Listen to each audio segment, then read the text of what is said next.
And let's get an update live from the news conference just starting. They're doing the news conference live. All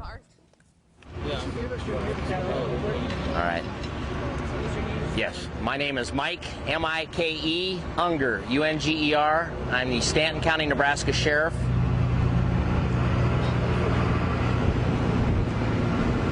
Somebody tell me when you're ready and I'll go. All right, we're going to go ahead and get started. Number one, I wish to thank again the media's presence here and getting our message out. It's a great asset to have, and it's been a very valuable tool in bringing us today over 1,800 volunteers into the village of Pilger. When you consider Pilger has a normal population of 400, and you magnify that by 400+%, you can imagine. So number one, we want to say that.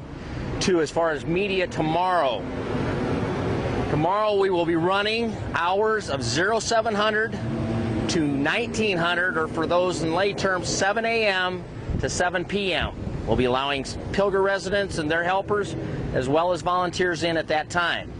The media will need to be credentialed tomorrow. Starting at 7 o'clock, the media will be allowed to go into the village of Pilger at your own terms from the hours of 7 a.m. to 7 p.m. You'll be treated no different than them, but you'll have to be out just like everyone else at 7 p.m. And we just ask for your cooperation, and so far we've had it. We just don't want to have any dilemmas.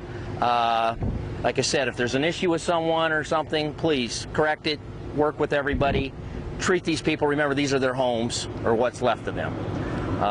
Again, we had over 1,800 volunteers here today.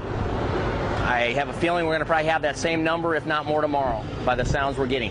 Obviously, we have all kinds of assets on ground. We're getting help from numerous Midwestern states. We're getting calls. We had one from Virginia wanting to bring 2 teams here. So we're trying to work forward. I think there's a lot of progress made today, but as you can see, as much progress has been made, there's still a lot of work to be done. So this is going to be a weekly or a weeks type project. It's not going to have to be cleaned up in a day or two. It's going to take weeks. With that, I'll open it up to some questions, and maybe we'll have a few additional comments. Anyone? Sure. What's the biggest challenge facing you and your crew right now? It's probably the lack of sleep and the lack of manpower. From what I'm being told, we're going to have some issues tomorrow with manpower being drawn. Apparently, I-29 in Iowa is going to be shut down tomorrow, for some of you that maybe didn't know that, and that is going to cause some stress on our state patrol resources. They're going to be obviously tasked with some other functions. National Guard? National Guard has been present, and they'll be present again, and we're hoping that maybe they'll even be able to give us additional assets. Curfews? This town closes at 7 p.m.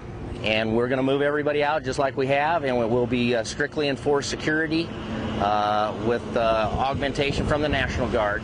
And we've not had one single issue as far as that problem. We've had to escort a few people, including one news media, who did not adhere to our schedule earlier today. But otherwise, it's been relatively very flowing and, you know, to the best of our ability, we've been able to get through this. Sheriff, are there any concerns about with the impending storms that are coming in later tonight? We have discussed that. We now do have a plan in place. I'm not going to really discuss it at this time because we are concerned about a possible tornado watch coming into play, so we've had to address that now.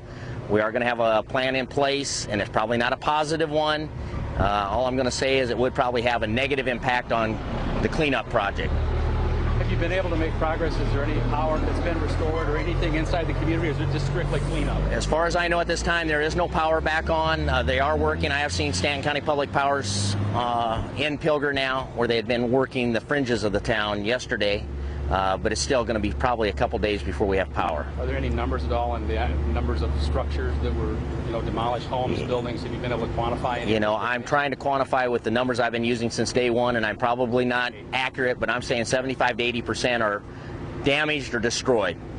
And when I say damaged to the point of probably not being repairable. Any other questions?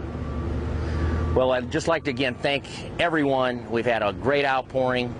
We've got more food, condiments, water, things of that nature than we probably will ever use, but we have them in place if they are necessary.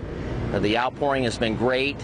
We just want to pass again on to our volunteers. We're going to run the same kind of a program tomorrow. Wisner Pilger pickup starting at 7 o'clock, bringing them here. We will not pick up in Pilger after 3 o'clock tomorrow. If you want to volunteer, you need to be here probably before that.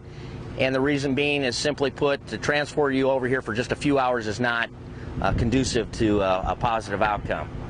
So we're going to go 7 to 7 again tomorrow. Volunteers are asked to just report to the Pilger High School.